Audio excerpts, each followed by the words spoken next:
der zentralen Position. Nur Schwarze hat er noch vor sich. Dann ist es vielleicht noch. Er ist im Strafraum. Und der Feld. Tor! Tor! Für die Frankfurter Eintracht. 5:1. Herrje! Hi and welcome to the German Fußball podcast. Week 10 of the Bundesliga round has been concluded. As always, I have Jan Fjørtoft, Dad, with me. And Dad, I am tempted to go straight into Tuchel, the whole rant and what have you. But as always, you've had a very eventful weekend. So before we go into that, give us a little brief summary of your last days and where you are right now. Yeah, we are a day late. Basically also because of you, I've been traveling Europe a bit, being in Italy. But yeah, on Saturday, I did Manchester City against Bournemouth. Erling Haaland injured. Thank God he looks good. When this is out, we don't know how much he will be involved in Champions League. But it was frightening. That was a bit serious when he was limping off at halftime.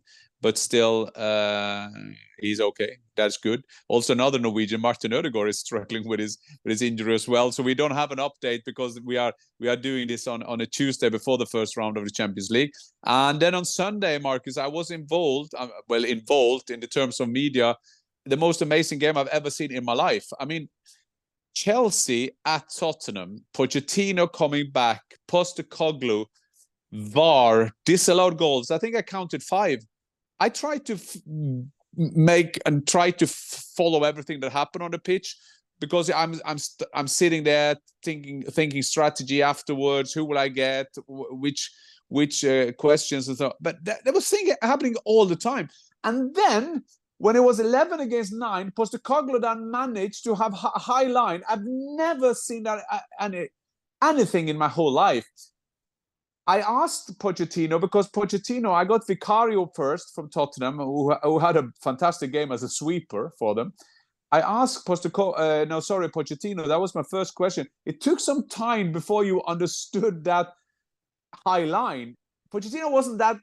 He didn't want to go big time into that, but of course they did because there were no deep run from midfield. So there was a time I tweeted, "Does Chelsea know the offside rule?" Because I went to the offside all the time. And then, of course, when it broke down, Jackson 3 making his hat trick. Must be fantastic for his confidence. But at 11 against 9, Tottenham had big chances on a free kick. They had Son on a free kick. They could have got on a 1 against 1. They could have gone to 2-2. But at the end of the day, it was 4-1. It was an amazing game. I've never seen. And I don't often say that because I always have reference to other games I've seen. I've never seen a game like that. And yeah, it was just like an unbelievable game. So no, Marcus, to a long answer to where I am. No, I am in Salzburg. And tomorrow, Wednesday, I'm doing the young Salzburg team playing Inter. And I'm going to be a guest pitch side, which I look forward to because there's a great atmosphere and a great Champions League game. Looking forward to see Martinez, the striker of Inter. I got a lot of great players out there and some young players like Simic, the striker from Salzburg, who will come to a club near you. Szoboszlai, Haaland, Šeško. There's always some new strikers coming out of Salzburg. Yeah, there will undoubtedly be players that are featuring there that will be in the Bundesliga very soon. That you're obviously in Austria as well. And so you will have the likes of a Kicker and Sportbild in front of you. And what has been stealing the headlines, that is obviously there we go, the große Unterschied, right? And so Bayern with a masterclass. Dortmund, same old. Dortmund have not won against Bayern since 2018. They're 11 games undefeated against Dortmund. From the get-go, I mean, Upamecano were there with the goal within the first 2-3 minutes. And then that Tuchel has been under criticism under the likes of a Lothar Matthäus, a Didi Hamann. Going into that game, there was talks about there was no development from the team. There wasn't any progress. They had the cup exit. And then Tuchel comes on live on German telly and takes a rather confrontational stance. What is the general, I guess, mood analysis post interviews with Tuchel? As I do know a lot of these players playing, and I'm not saying as a wider player, because in Germany there are a lot of players. People think when we talk about FC Hollywood, that is just a cliche. That is not at all. There is so much going on in and around the club, and I will remind people that the big difference, the große Unterschied, the big difference between German football and English football is that in English football, an Arteta, a Postecoglou, a Klopp, or a Pep Guardiola, they have to talk about everything at the club. They are the only one involved doing the media. In Germany, you will have, if I say that the Bayern there will be 10 people, I'm not overdoing. Maybe I'm too short on people, because there is always doing politics, and then you have the big. No disrespect to other. You have Sport 1, so have double pass. That is Sunday morning. I love being guest there as well. I was working with Sky. Sky is very influential, where Lothar Matthäus is and Didi Hamann. Then you have Bild Zeitung, of course, with our friends Christian Falk and Tobias Altschäfer, and they know a lot of what is going on.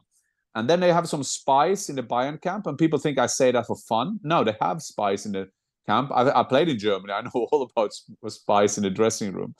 So this is building up. So when Tuchel, I've known Tuchel since he was at Mainz. I remember I had my first fight in quote with him when he was at Mainz, and Heidel, who is still the head of sport there.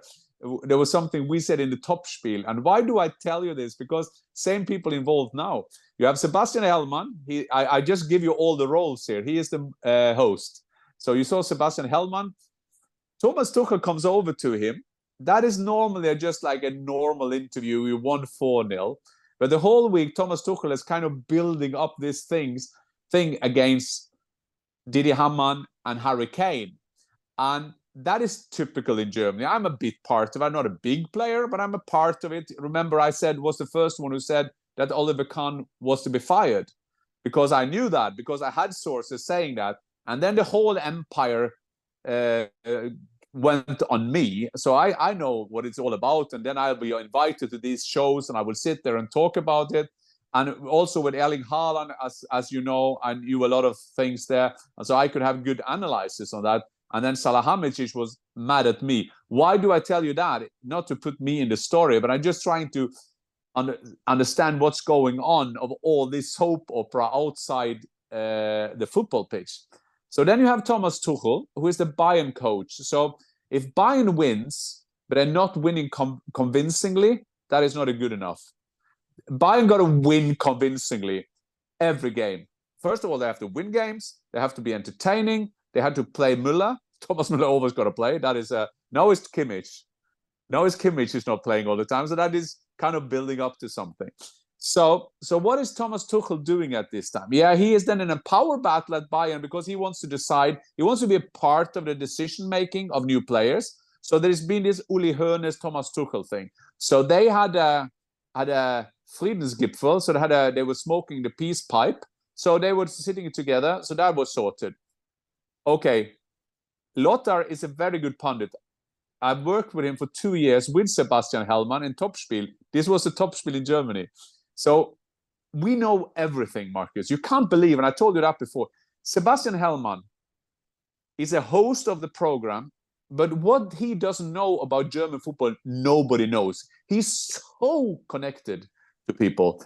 And Thomas Tuchel, as a Bayern coach, either you play with that and you are the best friends and you're hugging each other, or you do as Thomas Tuchel is doing. So the whole week or the last weeks, he's building up with Didi Hamann and Lothar Matthäus. So he would say, now, why do you ask me? Just ask Lothar. Or, yeah, Didi Hamann said there's no development in the team. Just ask them why there's no development.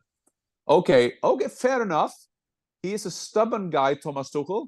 As you know, Marcus, he's one of my favorite coaches. I love Thomas Tuchel because he is a bit eckig. He got that edge to him. And I will come to the end here, because now the strategy of Thomas Tuchel is very good as long as you win every game. Because then you can survive, because you will say that, yeah, well, we're winning, we're doing that in the Champions League, in the group stage, is it 35 or 36 games without losing, and they're doing. So what is happening in the week is they're losing to Saarbrücken. There's a third division. That is the only criticism I have on Thomas Tuchel, because timing is everything. Because if you lose against Saarbrücken, you have kind of burned one of your cards, haven't you? So he will be mad then from Saarbrücken and out. Then he win 4-0 at Dortmund. Harry Kane, 3 goals. Dortmund, like you were saying at the beginning, typical Dortmund. They're going down when everybody expects them to take the next step and so on. And then I this week, Marcus, I'm being a defender of manager, because football is like drugs. Football is like, they just got us. They just got, like Arteta when he's after the game. Wow, the passionate thing he did there. It's the same with Tuchel. Although I think he planned it a bit, I think that Thomas Tuchel knew what will happen if we win. He is ready to go into a battle with Lothar Matthäus. And for those of you who haven't seen that, go into YouTube, find it, because Sebastian Hellman, one of my favorite hosts, start with a proper question, and Thomas Tuchel is straight into it. Why don't you ask Lothar? He is standing here. He is standing next to him. And Lothar, 150 caps for Germany, legend, world beater, captain of West Germany, winning the World Cup. While he is big, and Marcus, he's a great football pundit as well. So he's standing there, and the rest is more or less great entertainment.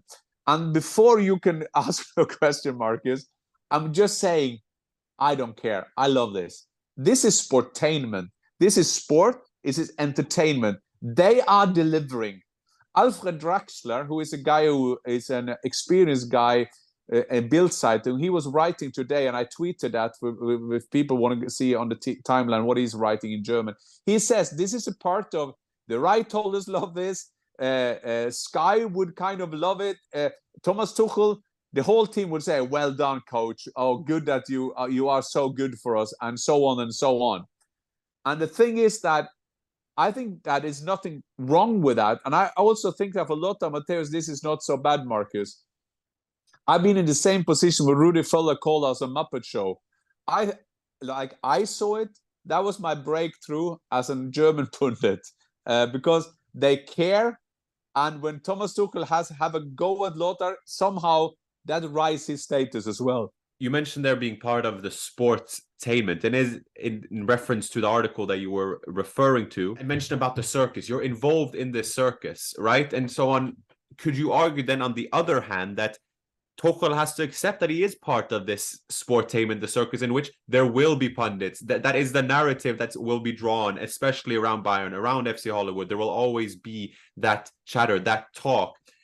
I guess the way I go away from it is, yes, it is great entertainment. There's video circulating there with English subtitles if people haven't seen it. But on one hand, you think, okay, here's my chance to respond to my critics. 4-0 away to a Dortmund side. They were unbeaten in 17 games. They're unbeaten in this league so far. Fantastic. But is it also a missed opportunity in the sense that you can then go graciously up and approach it as such? I don't know if there's necessarily a right answer, but yeah, I don't know how you see that in terms of how he went by it, because I know people would argue both sides. Yes, I don't think it's a entweder order. I don't think it's either you have to do this and have to do that. On one hand, I mean, we can kind of talk about the different alternatives. On one hand, if you lose in Saarbrücken, you can't have a go at Lothar Matthäus. If you win 4-0 in Dortmund, you can. So when people say, why do you do then? Because like you saying, have the dignity. Who is Lothar Matthäus anyway? I mean, that is the chance. That is the other alternative. Because Thomas Tuchel, of course, knows what he's doing. He's been a player for a long time with Mainz, with Dortmund, with PSG, with Chelsea. He knows the business. He knows exactly what he's doing. He knows that this is my chance to do it. And then the paradox, Marcus, is, and I'm thinking of that. This week, you won 4-0. Fine, you did it.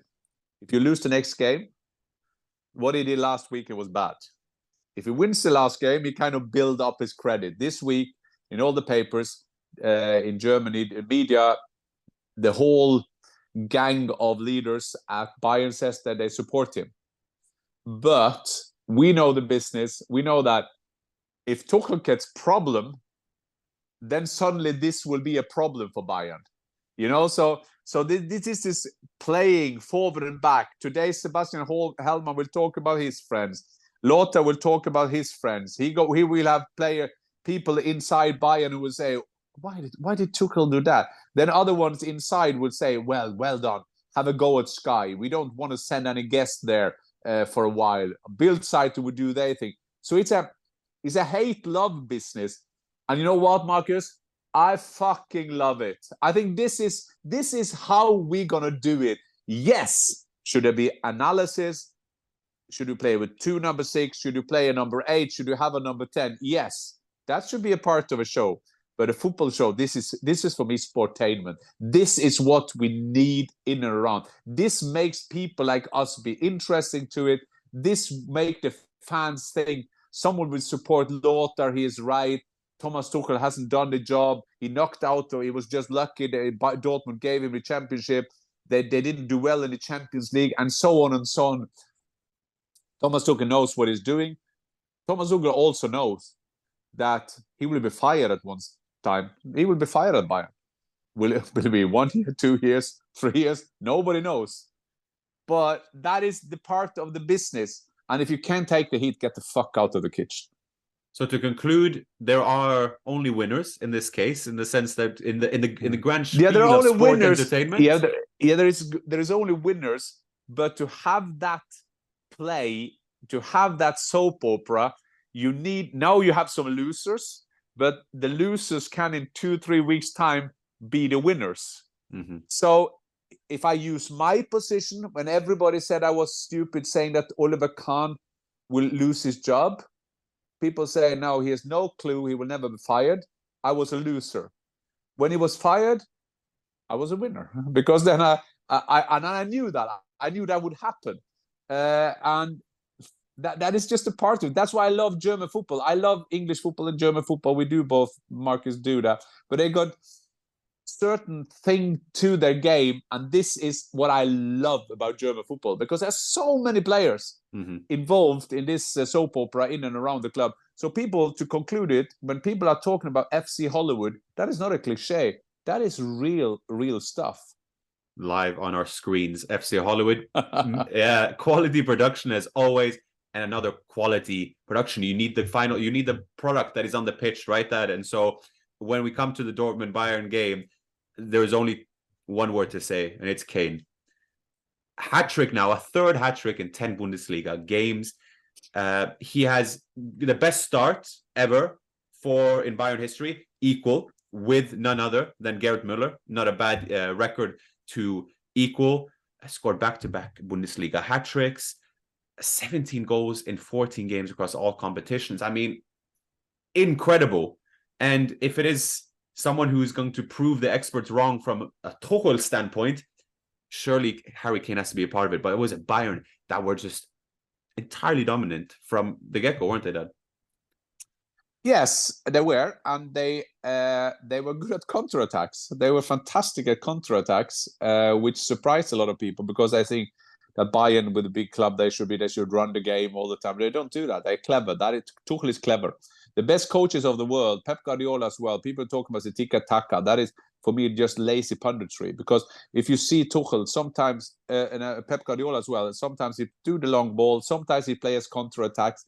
They do everything. So, but Harry Kane, what can you say about him? He's living in a hotel. Apparently he's living in Vier Jahrzeit in Kempinski Hotel, great hotel in Munich. And he will have an extra room for his match balls. I mean, just an ambassador. England can be so proud of their team captain. Germany loves him. I mean, he must be the most loved Englishman ever been in this country, Germany. And just doing things for fun. He's doing rebounds. He's scoring from halfway line. I mean, what that guy is doing. And I've said it before, and I say it again, Marcus. He's also doing his teammates better. I think that's a constance of Leroy Sané. Musiala take the next step. That is because they have a number 9 that they can play on. Because Harry Kane is a very intelligent football player, so he will do the people in and around it better. And sometimes we do criticize Bayern for not doing this, not doing that. But wow, to get Harry Kane to sign for them, to get the England captain to go to Munich and playing as he's doing at the moment, well, a big compliment to Bayern Munich. Yes, and hadn't it been for the fantastic start of Leverkusen, Bayern would have been top of the league. I mean, Bayern have 8 wins, 2 draws in 10 Bundesliga games. You said there earlier, Sane there, he has 8 goals and 4 assists in 10 Bundesliga games. Those are remarkable numbers. And then you compare it to Harry Kane, of course, which is almost double that. But even still, like you say, the ability, and we've discussed a lot about coaches making players better, but when players make other players better, it's a pretty good signifier of a world-class player, something that Harry Kane has enabled. But then they have this new rival, I guess, in Bayer Leverkusen. And thank God we have Leverkusen there, because it could have very well have been the same story that every season. Oh, finally, their Klassiker. Dortmund play Bayern at home and then underwhelmed, and now they're 5 points behind and what have you. But then you have a team that has won 9 out of 10 games, drawn 1, and that was against Bayern. And now the last couple of games, they've been 2-0 up on both occasions against Freiburg and Hoffenheim, respectively. But winning those tougher games there, I say that as well, which is a good marker for a title contending team. Absolutely. And we've said on this podcast that this year there are Dortmund, there are Leipzig, there are Leverkusen. We're so happy because if they fail, there's always one who will be there. Well, this round was quite symbolic, I think. Dortmund playing like Weicheier, which means they're weak balls, losing 4-0 at home. I mean, if you can't get a point, if you can't get a win at home against Bayern, you will never be there. Then you have Leipzig, who's playing Mainz, who just fired Bo Svensson, one of the most promising coaches in Germany. And what happening? They beat Leipzig 2-0 in the first game with a new coach, which makes them a bit behind. And then you have Leverkusen left. And of course, I was following it around. I'm following the live updates. I was sitting in Etihad following every German game, of course. But then they were 2-0 up away from home. Hoffenheim coming back to 2-2. Hoffenheim, who only wins away. Is it 5 wins they have away? Yeah, well, they have at least 4 out of 5 losses at home this season. Yeah, and then they have 5 straight wins away. Yeah, I think there must be. I have my kicker here, but they will have the away from home to Hause 1-0-4, so 1 win, no draw for. Away from home 6 wins. 6 wins. So now elsewhere 5 wins. Yeah. 5 wins away from home. It's a funny team, but it's a good team. So they come back to 2-2, and I think, wow, here we go again. Leverkusen will be in the terrible round for the contenders, but then they're winning 3-2. Just shows you the ability. They just shows you the skills. That shows you the skills of Leverkusen. And to add to their good news about Leverkusen, they have Patrick Schick back. That is a blast from the past. He's been out for 1 year, more or less. That was their number 9. Mm-hmm. Patrick Schick. We know him from the national team. He's been international. He was number 9, the best striker they had.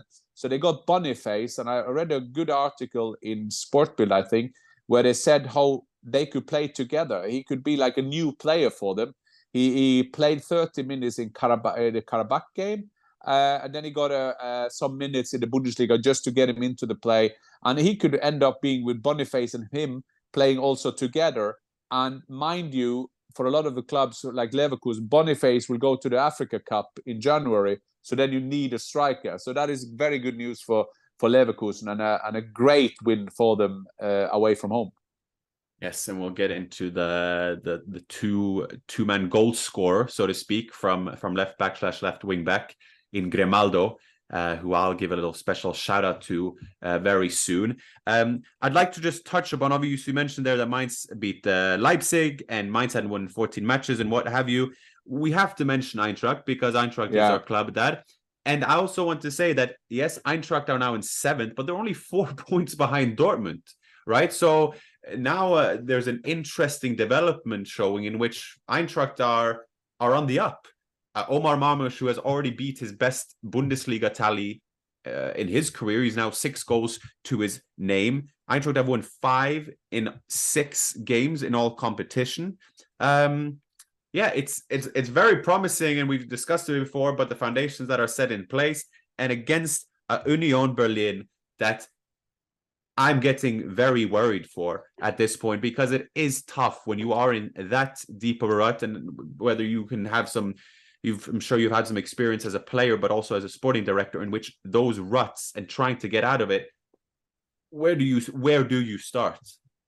Yeah, and where do you start? I mean, they love Urs Fischer, the coach there, but there is a time when you have to start this rot somehow. Now they're losing 3-0 against Eintracht Frankfurt, and they're just losing for fun. So this is that feeling, that feeling, Marcus, when you're struggling, you think, here we go again. In the contrary, if you're winning football games, then we will always win. We will find a way. We'll find a way to win because you have the confidence. But I think I will just say more about Eintracht Frankfurt. You said Marmoush, and I got my kicker. That's a good thing about being here and sitting to have a look at their team. It's the Dino Topmüller, 4 points behind Dortmund, just tells you the story.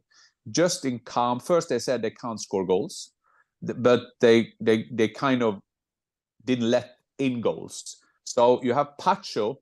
I think he's from Ecuador. I read an article about him. He's a good friend of Caicedo at Chelsea.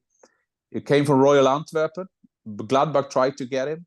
Then you have Koch, who is an alte Hase. He's a guy that's been along. He's running it. And then you have Tuta. So they're playing 3 at the back, which is quite interesting. But then Marmoush, I mean, that is so timing, and there's something to do with the culture of Eintracht Frankfurt to kind of. And it's also a big compliment to Dino Topmüller. I'm in the Bild-Zeitung today together with Uwe Bein, world champion of German football and a club legend in Eintracht Frankfurt, and the old coach Dragoslav Stepanovic. We are talking about Götze's position. Because Götze, the main man, scored a winner in the World Cup, a darling of German football, and has done well for Eintracht Frankfurt. But at the time, he's out of the team. And Dino Topmüller keeps on playing the team that he thinks is going to win football games. And I think that is a great skill of a manager, and also a young manager, mind you, with not a lot of experience on those situations. But so Götze will come on. My message in that article, and I'm the same message here, and I think football is all about today, not about tomorrow with young kids, and not about yesterday for old players. So I think that they will find a good balance with Götze. I just hope that he's patient, because him playing in there is very important, because we always think that he is 18, but he is getting a lot of experience in there. So Frankfurt is running now with Marmoush coming in there, scoring goals. That is confidence. He just feels now he can go on the pitch and score anytime.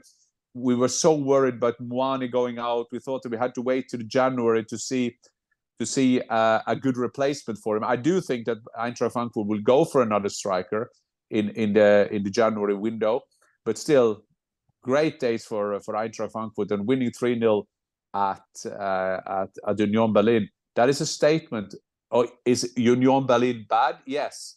But these are the games that Union Berlin will think, that is our restart. We can beat Eintracht Frankfurt at home, and then you're ending up losing 3-0. Big compliment to Dino Topmüller, Markus Krösche, and the rest of the team at Eintracht. Yeah, they got a good foundation there. It was Marmoush's second brace in 2 games. You have a Skiri and Larsson there who run for fun, but there's a willingness there, obviously, to track back and what have you, but those willingness to run forward as well. Is providing Eintracht with an energy now, a solidity in that team, like you say, under a young coach in Topmüller. Just to, I guess, to finish off in terms of the round, we obviously had Freiburg and Gladbach play 3-3, with Freiburg equalizing late on. You had Köln and Augsburg, plenty of chances. Augsburg hit the woodwork 3 times, 1-1. Then you had Bochum with their first win of the season away to Darmstadt, with Takuma Asano scoring twice. And then Wolfsburg Bremen 2-2, which by all accounts was a rather fair result. And then Stuttgart without Guarassi, 0 points in the 2 games without him. Missed the penalty. There was some absurd amount of chances for Stuttgart, but Heidenheim who I suspected, I said before the season, and I'm going to, of course, emphasize my correct predictions, or rather my wrong ones. I did also say Union were going to make Champions League, so I'm going to be quiet about that one. But I thought Heidenheim there, at their stadium there, they're creating something special there, which I think will actually keep them in the league. Dad, I don't know if you have any comments on that or the Zweite Bundesliga that we briefly touched upon, but we also got a St. Pauli that are flying high up there. Yeah, it was a normal Zweite Bundesliga. I always like to have my that is only happening in the Zweite Bundesliga. It was a kind of boring. It was a predictable Hamburg, I think, 1-2-0, didn't I? But as you're saying, St. Pauli is up there. That is the favorite hipster club of all teams, and it's good to see them. Great to have them back. They've had their run in the top flights in Germany. So St. Pauli is doing very well. So, but should we land with the player of the week? Maybe you should start this time. Okay, I'll start. And we touched upon Leverkusen, and there was a person there with 2 goals from left back. So my player of the week is Grimaldo. Grimaldo came on a free transfer from Benfica, was in the Barcelona youth setup. He's also a Spanish youth player, won the under-19s European Championship, was at Benfica for 7 years, won 4 championships, but again, came on a free to a Leverkusen team in which he is now an invaluable part. 5 goals in 10 Bundesliga appearances from left back / left wing back, depending on how you see the system that Xabi Alonso is playing. Wow. And these goals aren't your kind of next door neighbor kind of goals. These are bangers. These are some impressive goals. His left foot is magic. And now there's calls for him to be part of the Spain setup as well, which his performances certainly deserve, where we've previously discussed, formed that notorious partnership with Frimpong on the right-hand side as well. So Grimaldo gets a deserved player of the week shout out from me. A good choice, I must say. Just shows you what Leverkusen has done. They needed a midfield general. They got Xhaka, Boniface. They took the chance, even if he had some injuries. You have Hoffmann, who they got from Gladbach, of course. And then Grimaldo, I think that is a typical Alonso signing. Not only is he that type of player that is a consequence of how he wants to have his game, but it's also, you can get them from a continent that maybe you will have the background, you know that better than everybody else. For young viewers, or for the old viewers, I must say, this was what Arsene Wenger, when he built up his fantastic Arsenal team, he was ahead of everything that happened in France. He knew the France player, Thierry Henry, Emmanuel Petit, Patrick Vieira, and so on, and so on, and so on. So I'm glad even in 2023, it's possible to do those kind of signings. Is a brilliant thing. My players of the week is, in one corner, a guy that won the Champions League. He's been in Dortmund, was fired in Dortmund. He went to PSG. He somehow got hold of the stars there. He had a complicated star ensemble, and he managed to make a team out of them. And I saw that firsthand following them in the Champions League. Went to Chelsea, won the Champions League, beat Pep Guardiola. He was waiting to win it outside Barcelona. Then got fired there as well. Bueli found out he should go for Potter. No more comments on that. And then he goes to Bayern Munich. Every German coach needs to have a run at Bayern. So that is in the left corner, Thomas Tuchel. In the right corner, 150 caps for West Germany and Germany, because he's been playing there for so many games, more World Cup games than anybody else. Now maybe Messi winning every award anyway, so who cares? But Lothar Matthäus, I worked with him for 2 years, a very good football pundit. And when big heads, big guys like him, them two, one is the judge of the performance. Thomas Tuchel got a weak card because he has to win football games. And football pundits, he can only have opinions. When they get to each other, I think that thing that happened after the game, them having this big fight, a verbal fight, when Thomas Tuchel said, when Lothar Matthäus started talking, he said, "No, I don't want to be part of a discussion." Just left it. I think that was fantastic scenes from this round. That is passion. That is what German football is all about. Yes, another very entertaining round in the Bundesliga. We always say that, but you can't fault it because it is true. It has goals. It has the drama. It has the intrigue as well, Dad. I'll let you prepare for Salzburg and joining the hotel, and we have some Champions League games ahead of us as well, which we will look back at for the next week. But for now, Dad, thank you, and auf Wiedersehen. Auf Wiedersehen, Markus.